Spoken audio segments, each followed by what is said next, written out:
Can you pronounce these fancy international luxury brand names correctly? Do you know enough about their backgrounds to talk knowledgeably about them? In this video, I'm going to discuss 4 of the most famous ultra high-end brands from France. But first, please subscribe to The English Nut. Merci, that's French for thank you.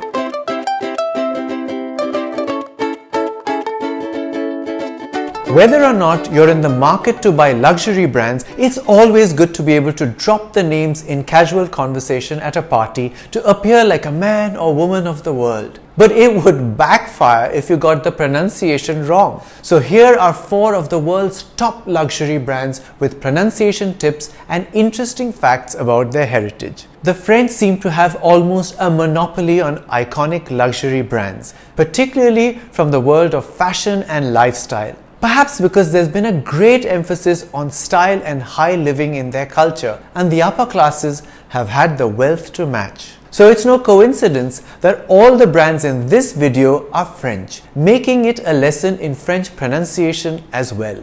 It's not Chanel like the English word channel, it's Chanel with a single N, and it's pronounced Chanel because CH is pronounced SH in French. Chanel is a French fashion house famous for women's fashion, luxury goods and accessories. It's named after its founder Gabrielle Chanel, who was better known by her nickname Coco Chanel. Her signature scent, Chanel No. 5, was an iconic product in her lifetime and continues to be one even today. Coco Chanel revolutionized fashion, both high fashion, haute couture in French, and everyday fashion called prêt-à-porter, which is French for ready to wear. Some people shorten it to pret in English while also pronouncing the R in the English way. The H is silent and the T is soft in French, so it's haute couture, not haute couture.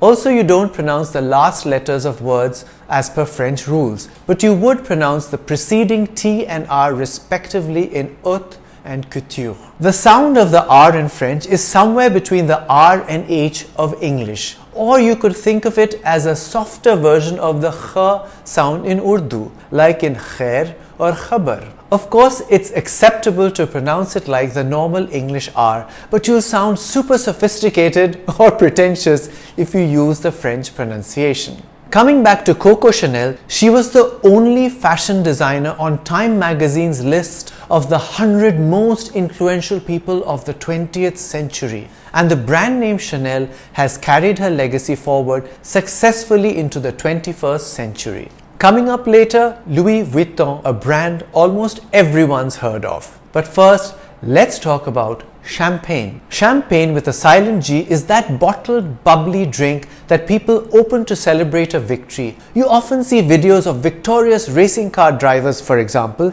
shaking a bottle before opening it. What happens next is that after a bit of coaxing, the cork shoots out with a resounding pop, and then the liquid inside sprays out like a fountain. Such a waste of a wonderful drink, in my opinion. Dom Pérignon is a brand of vintage champagne produced by the most famous champagne house in the world, Moët Chandon. In French, the letter at the end of a word is usually not pronounced, but Moët is a Dutch name in which the T at the end is sounded. It is actually the surname of Claude Moët, whose family was originally from the Netherlands, though he was born in France. He founded the company in 1743.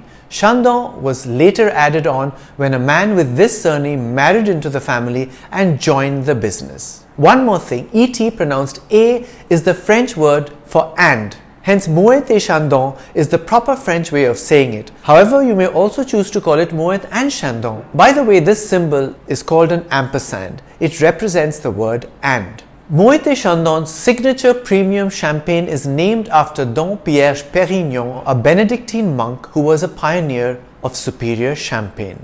It's a soft D in Dom, and you don't enunciate the N at the end of Pérignon, but rather pronounce the preceding O nasally, Pérignon. If you have difficulty saying the French R, you can simply pronounce it the English way, Pérignon.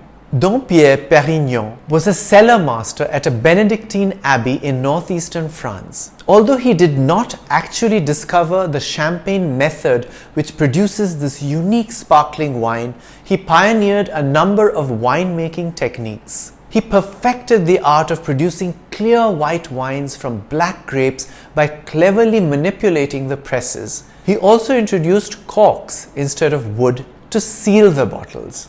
This brand is now French, but originally it wasn't. It was a Spanish brand, and in the Spanish spoken in Spain, C is pronounced TH. So its original pronunciation was Balenciaga, like the TH in thing. It is a luxury fashion house founded in 1917 by the Spanish designer Cristobal Balenciaga. His designs were worn by the Spanish royal family and aristocracy.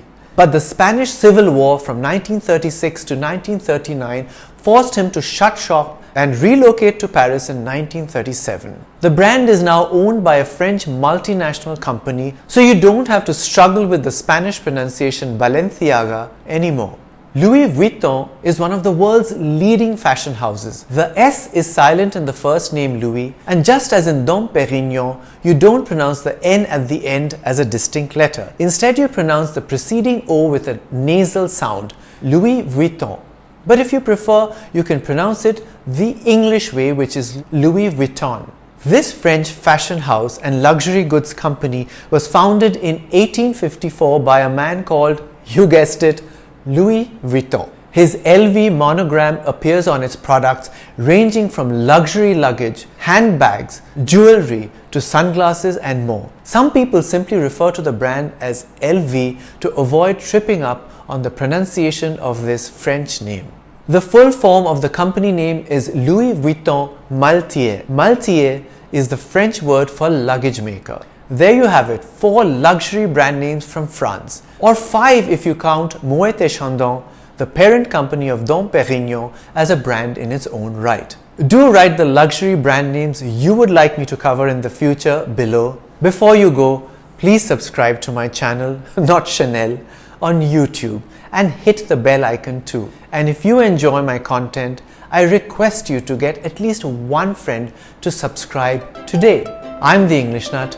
Bye for now.